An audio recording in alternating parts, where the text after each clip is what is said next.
For the next few minutes, do not just listen to these words, step into them. Because this is not one more speech to hear and forget. This is a moment that can change the way you see your life from this point forward. Right now, without forcing anything, I want you to notice how tired you feel from trying to make everything happen, from pushing, planning, checking, hoping, worrying, fixing, chasing. And what if the reason things have felt delayed is not because your desire is far away, but because your grip on it has been too tight? What if the door opens the second you stop throwing yourself against it? Stay with me, because this is where it starts to get real. By the end of this, you may not only think differently, you may breathe differently, you may move differently, you may feel a strange calm where pressure used to live. And when that calm becomes natural, life begins to answer in a new way. So give me your full attention. Drop the noise for a little while. Let your shoulders soften. Let the need to figure it all out rest for a moment. Because what you are about to feel is simple, powerful, and easy to miss if you only hear it with your mind. This is not about doing more. It is about seeing what has been happening all along and learning how to stop getting in your own way. If you truly catch this, things will start shifting faster than you expect. Think back to a time when you wanted something with all your heart and it still would not move. Maybe it was love, maybe it was money, maybe it was a message, a job, an opportunity, a breakthrough, a chance you thought had your name on it. You thought about it all day, you replayed it at night, you tried to stay positive, you looked for signs, you wondered what else you should do, and still nothing. Now think about another moment, one that almost feels strange when you remember it. Something good came to you when you had relaxed. You were not gripping it, you were not watching the clock, you were not begging life to hurry up. You may have even stopped caring so much. And then, out of nowhere, it happened, smoothly, naturally, almost too easily. Why does that happen? Why do the things we chase seem to run, while the things we stop squeezing often drift right into our hands? That is not luck. That is not random timing. There is a pattern in it, and once you see it, you will not unsee it. This part matters, so listen closely. Your outer world does not simply hand out events at random. It mirrors your inner state. It responds to the version of you that you are being, not the version of you that begs, not the version of you that fears, the version of you that quietly knows. Let that sink in, because if your life is responding to your state, then the real shift never starts outside. It starts within you, in the place most people ignore while they keep trying harder. Most people believe they are waiting for life to change, but that is backwards. Life is waiting on them. It is waiting on a new signal, a new inner position, a new self-concept. Every time you chase, every time you obsess, every time you keep checking whether it has arrived, you are sending one clear message. It is not here yet. I do not have it. I am separated from it. And then your world, being faithful to that message, keeps reflecting more waiting, more distance, more reasons to wonder where it is. That is why trying harder often makes things feel slower, because beneath the effort is tension, and beneath the tension is the feeling of lack. But the moment you stop needing constant proof, the moment you stop asking every hour when it will happen, something powerful changes. You are no longer living as the one who is missing it. You begin living as the one who already owns it in consciousness. That is when movement starts. Not because you stopped wanting it, but because you stopped announcing its absence. There is a huge difference. One state says, "Please come to me." The other says, "It is already mine, and I can be at peace now." And peace is powerful. Calm is powerful. Inner certainty is powerful. This is why some things arrive the second you release the pressure. You did not become careless. You became available. You stopped standing in the doorway, blocking what was trying to enter. If you understand only that, you are already ahead of where most people stay for years. So what does do nothing really mean? It does not mean become lazy. It does not mean stop living. It does not mean you never act again. It means stop interfering. Stop digging up the seed every 5 minutes to see if it is growing. Stop turning one desire into 10,000 nervous thoughts. Stop calling worry effort and fear being realistic. If you already had what you wanted, how would you move through your day?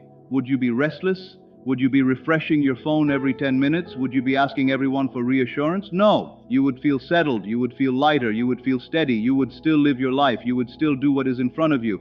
But underneath it all, there would be a quiet certainty. And that quiet certainty is the state that changes things.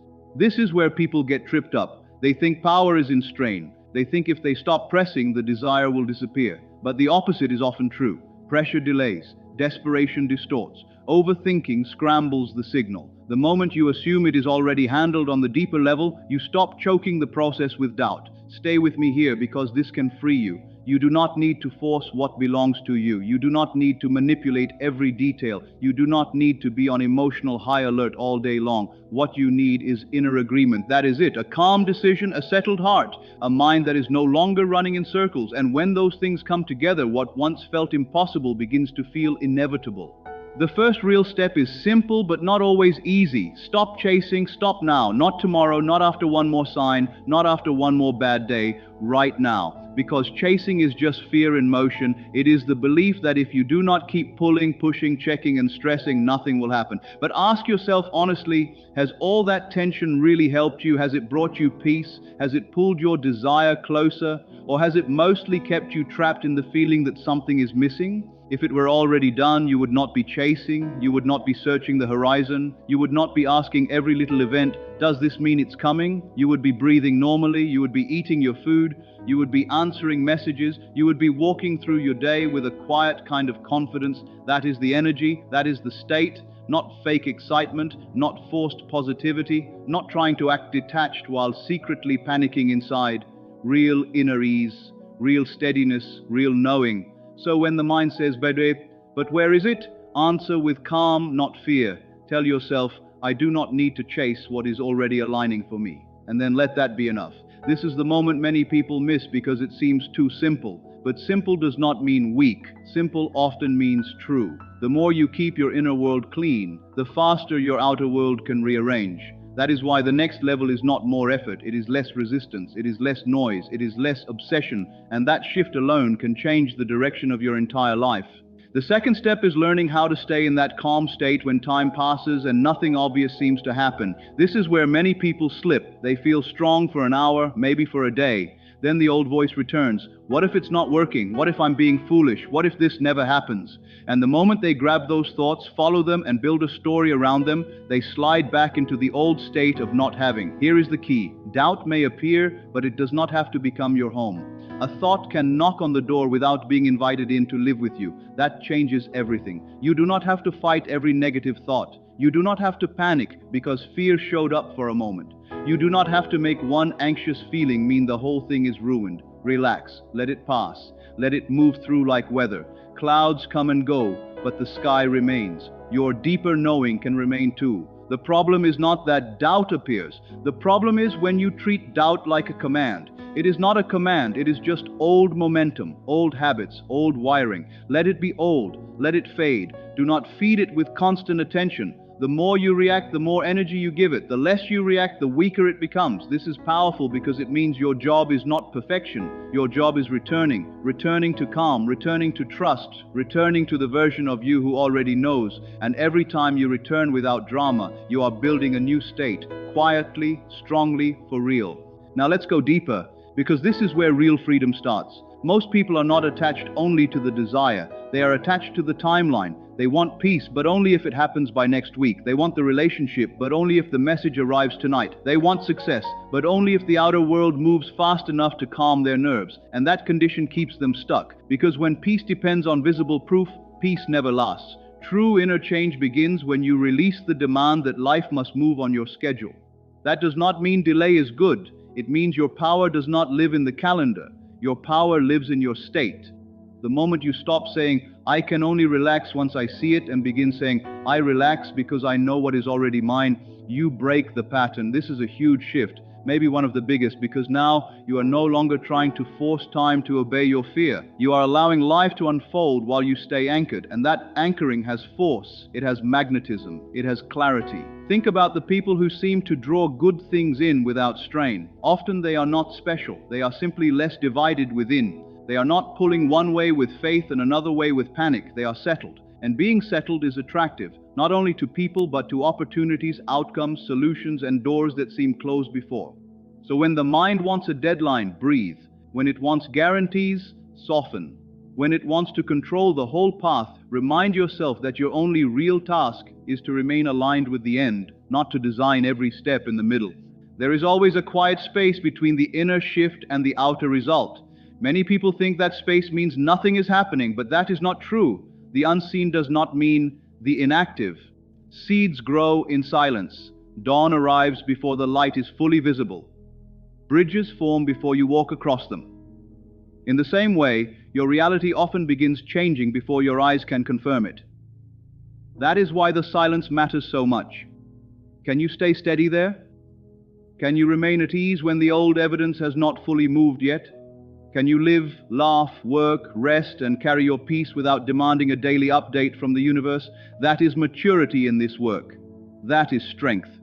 Anyone can feel confident for 5 minutes. But can you stay calm in the gap? Can you resist the urge to ruin your progress by constant checking? Because the checking is what pulls you back into waiting mode. And waiting mode keeps saying, "It is still not here, so do not worship appearances. They are often late echoes of old states. Instead, honor what you know inside. If you have shifted, keep going, keep living. Keep your heart open and your nervous system calm. Let the silence be silence. Do not label it failure. Do not call it delay. Call it alignment. Call it the bridge arranging itself. Call it the space where everything is being put in its right place." This part is important. Sometimes nothing seems to happen because too much is happening beneath the surface for your senses to read it yet. Do not mistake invisibility for absence. Some of the biggest changes begin where no one can see. And while you are in that space, live your life fully. This matters more than most people realize. Do not put your joy on hold. Do not pause your whole life and stand emotionally frozen at the window, waiting for one thing to arrive before you allow yourself to feel alive again. That is not trust. That is self-punishment. Go outside, laugh with people, do your work well, clean your room, learn something new, drink your coffee slowly, enjoy music, rest deeply, make plans, care for your body, speak kindly to yourself.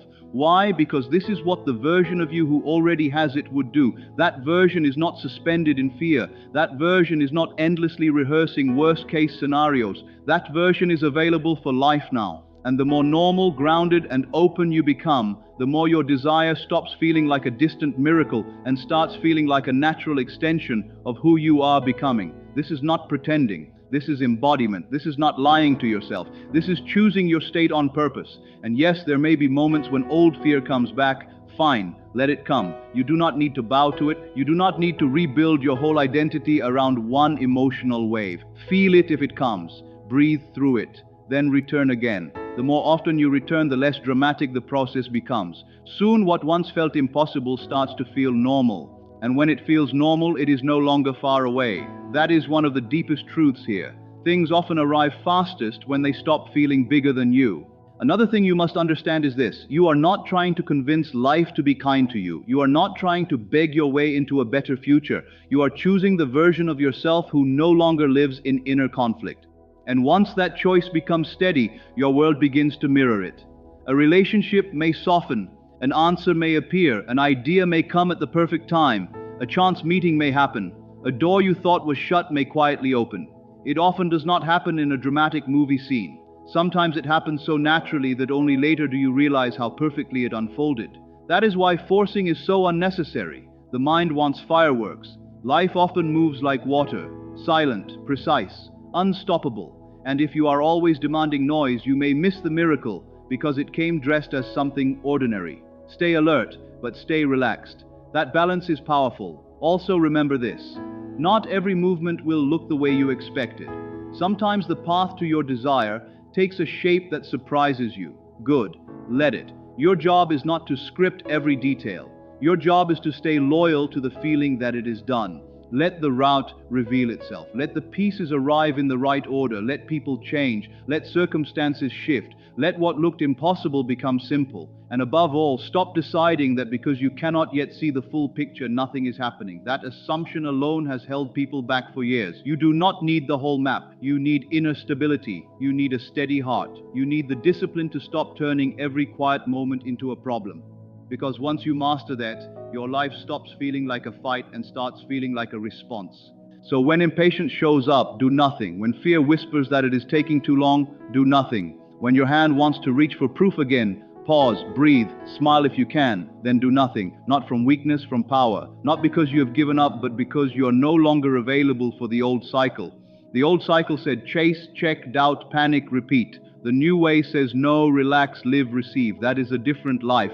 And it starts with very small moments, not giant performances. It starts when you wake up and choose peace before the mind starts running. It starts when you feel triggered and decide not to spiral. It starts when you stop asking outer reality to tell you who you are. It starts when you remember that your state is the first cause, not the final result. That is why doing nothing can be the boldest thing you do, because it takes strength to stay still when your old self wants to run in circles. It takes awareness to stop feeding what once controlled you. It takes trust to leave space for life to move. But that space is holy. That space is where things click. That space is where answers travel, people shift, doors open, and events line up in ways your anxious mind never could have designed. If you have been forcing, let this be your release. If you have been overthinking, let this be your reset. If you have been checking every hour, let this be the hour you stop, because the version of you who already has it does not need to chase what is already on the way. And here is the deeper truth that changes everything. What you really want is not only the thing itself, it is the state you think the thing will give you. Peace, relief, security, love, freedom, worth. But if you wait for the outer result to grant you those feelings, you stay dependent on appearances. Turn it around. Give those feelings to yourself now. Not perfectly, not all at once, but deliberately. Let peace be practiced before proof. Let worth be chosen before applause. Let love be felt before the message arrives. Let security grow within before the numbers change. Why? Because once the state is established inside, the outer world begins to match it in ways that feel almost mysterious. Yet it is not mystery alone. It is law, it is reflection, it is response. And this is why some people receive after years of struggle the moment they finally soften. They stop arguing with reality. They stop staring at what is missing. They stop making every delay mean rejection. They become emotionally available for what they say they want. That is the shift. And yes, the outer result still matters. This is not about pretending you do not care. It is about caring without collapsing, wanting without worshipping, desiring without doubting your wholeness. That is strength. That is clean energy. That is when your desire stops sitting on a pedestal and starts moving into your life. So if you have been feeling tired, good. Maybe you are finally tired of the wrong method. Maybe you are finally ready to stop using fear as your strategy. Maybe you are ready for a quieter kind of power. If so, this is your moment. From this point on, keep it simple. When the mind asks where it is, return to knowing. When the body feels tense, breathe and soften. When silence comes, let it be sacred instead of scary. When life looks unchanged for a moment, remember that appearances often lag behind inner movement. And when you feel the old urge to control every detail, remind yourself that control is not the same as power. Real power is inner steadiness. Real power is not reacting to every shadow. Real power is being able to say, it is done in the deeper sense, so I do not need to wrestle with it anymore. Imagine living like that. Imagine how much energy returns to you when you stop spending it on fear. Imagine how clear your days become when your mind is no longer crowded with when, how, and what if. Imagine how different your relationships feel, your work feels, your body feels, when you are no longer carrying the pressure of constant emotional emergency. This is what opens the door. This is what lets life move. And one day, often when you least expect it, the thing itself appears or something better, and it feels so natural that part of you wants to laugh. Of course it came. It had room to come. You finally stopped standing in the way. So if you take anything from this, take this. Stop chasing, stop checking, stop forcing. Choose the state. Stay there as best you can. Let doubt pass without building a throne for it. Let time do what time does. Let life catch up. And watch how everything begins to fall into place the moment you stop trying to drag it there.